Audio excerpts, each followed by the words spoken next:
right, good morning, guys. As promised, before your final exam, I wanted to cover just a couple things that I didn't get a chance to talk to you about on Friday from your homework assignment on Chapter 6. It was pretty basic, pretty straightforward, and you guys, by and large, did a very good job with your homework, very thorough responses, so I was very pleased with the progress you've made over the course of the semester. But I did want to touch on a couple of things in the reading assignment that there was a little bit of unsure in the responses. I wasn't quite certain that you guys knew what fundamentalism was and what it entails. And there's a couple other questions I wanted to go over. So fundamentalism, uh, there are a lot of people who are trying not to copy from the book because they know that's something I've been working on. There's other people who did copy from the book again. But fundamentalists are people who interpret their religion exactly as it was written in its original form, right? If your holy text was 2,000, 3,000, 4,000 years old, whatever, they interpret it word for word the way it was written back then. There is no room for modern interpretation, modern adaptation. They are going to apply the rules of the law, rules of the religion as it was written way back then. Orthodox Jews would be fundamentalists. There are Muslim people who are fundamentalists in their worship of Islam. They believe in following the Quran word for word as it was written thousands of years ago. Being a fundamentalist is not necessarily a negative thing. It's just how they interpret the religion. However, there are some people who resort to violence and attack other people who don't follow the rules of the religion the way that they were written. In Afghanistan, there are fundamentalist Muslims who will rip off the fingernails of young ladies who paint them because they see that as being more westernized. Women get stoned for dressing too provocatively or too revealing, and their definition of revealing is not the same as it is in the United States. Um, if you're not praying, there's a committee for the propagation of virtue and the prevention of vice. That's what it's called in Afghanistan. And they will go around and beat men and women who aren't praying at the right times if they're not giving the proper attention to the 5 times a day prayers. So they're pretty intense. Now, remember what Reza Aslan said, right? These are specific cases of Islam in its worst form in Iran, in Afghanistan, in Saudi Arabia. These things are no good, but it's not indicative of the entire religion. And the follow-up question was, how does this relate to globalization, local diversity? And of course, this is a way to preserve your local diversity. And it's not just about ethnic religions. Islam is a universalizing religion, as you know, but in order to stop the spread of Western culture, right, the globalization of pop culture, the styles of dress that are promoted in magazines and in television and in movies, to stop the spread of those things, some people resort to fundamentalism in order to preserve their cultural traits. They don't want, they see if you were to compromise just a little bit on your beliefs, if you were just to start to allow a few things to change, then it continues to move the bar and move the bar and move the bar, and then eventually you lose sight of where you started. So by being fundamentalist, by applying the rules and laws, by not adapting at all, you're able to maintain your local diversity. This is one of the few definitions that's really, really hard to overstate what it means, right? They are very strict in their application of all the rules and laws of religion. Not just the basic rules, not just the most fundamental rules. It's all the rules because they want to preserve their religion.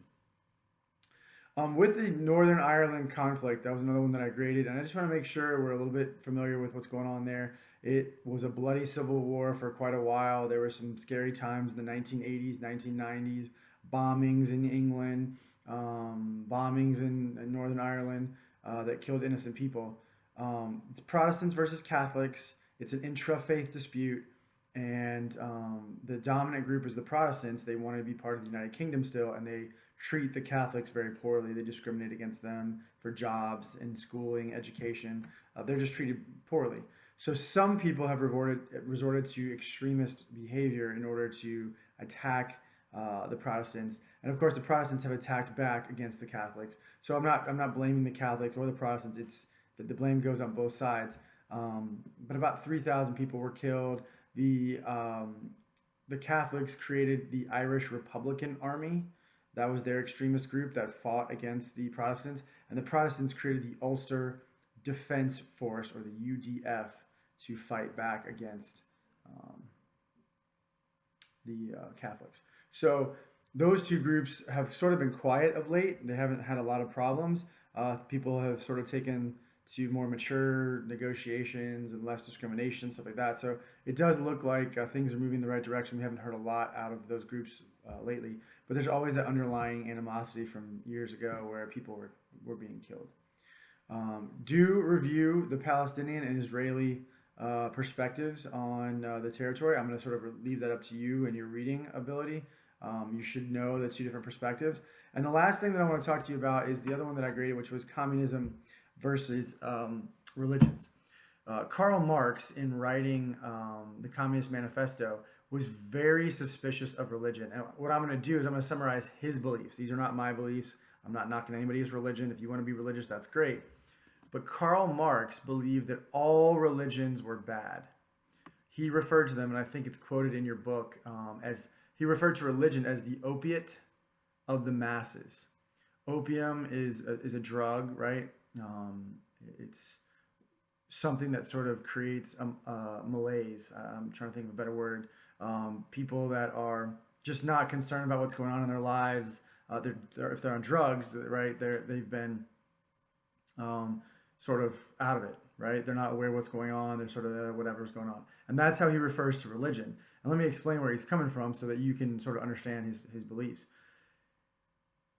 He looks at societies around the world. He looks at the United States. He looks at Great Britain. He looks at Germany. He sees these inequities, right? There's this very small group of rich people and a really large group of poor people.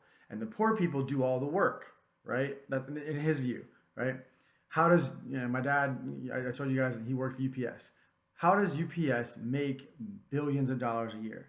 It's the guys driving around the trucks delivering the packages, right? I mean, without them, UPS doesn't have a product or a service to sell. If you think about, what was that? I'm sorry, I lost my train of thought. If you look at other companies, right? Arby's, McDonald's, Wendy's, these fast food restaurants, they make billions of dollars a year. But if they don't have people in the restaurants, serving the food, serving the Big Macs and the French fries, right? If they don't have those people, they can't make billions of dollars. But the people at the top take a huge chunk of the money, and the people at the bottom live, relatively poor lifestyles. And he's like, why would the workers continue to work and do this and not question the system? Well, he believes one of the biggest reasons for that is religion. There's this thing in Protestantism called the Protestant ethic, right? If you work hard, if you do good things, you do your job, right, you'll be rewarded in the afterlife. In Hinduism, the lower castes, right, they're supposed to be good people, do what they're supposed to do, not question the system, and their reward will be in the next life, right? When you die and you come back to life, you'll be rewarded. So he's hearing all these things. He's like, this is a way of controlling people. It's a way of controlling the poor. The poor won't undermine the system because they believe in the religion. And he's like, we got to get rid of all of this. We need the people, 100% of their allegiances is to the government. It's 100% to society. We're going to get rid of these religions. We're not going to focus on any of them. They're all bad. They're all ways of controlling people's minds. It's a way of maintaining control over the poor. So we're going to get rid of them. We're going to get rid of these ideologies, and we are going to promote allegiance to society, allegiance to the government. And that's why when the communists took over in Russia, they started getting rid of all the Eastern Orthodox services, a lot of the buildings. If you wanted to use one of the buildings, you had to ask permission. A lot of the people who practiced Islam had to go into hiding and practice their religious beliefs. And the same thing impacted Southeast Asia, in Vietnam and in China.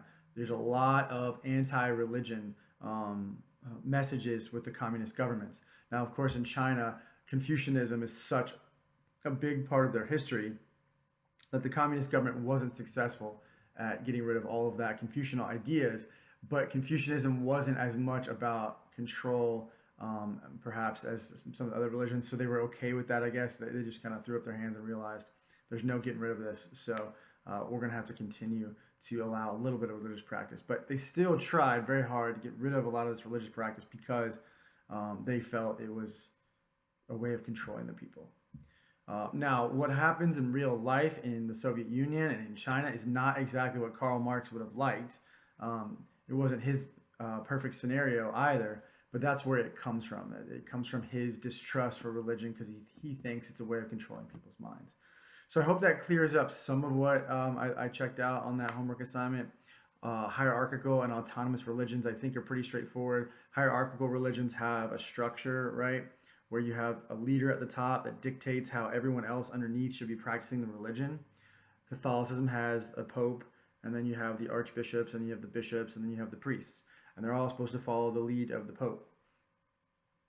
In Protestantism, pretty much each Baptist church or each Methodist church or each Lutheran church can kind of decide how they want to run their services and how they want to do things on their own. There's obviously a lot of similarities in what they practice, but there's no one top down dictating what they do. That's an autonomous religion. So Hinduism is autonomous. Sunni Islam is autonomous. That's why there's such a wide variety of how people practice Islam, is because it's rather autonomous. You get some more extremist leaders in a mosque or a masjid, then you'll have some more extreme followers. That's usually how it works. So Sunni Islam's autonomous. Mormonism out in Utah, that's hierarchical. Shia Islam is hierarchical in nature. So there's lots of examples of each one, but just want to make sure I clarified some of that stuff for you guys. I hope you're having a good weekend. I look forward to seeing you all tomorrow for the final exam. And please let me know if you have any more questions on Edmodo.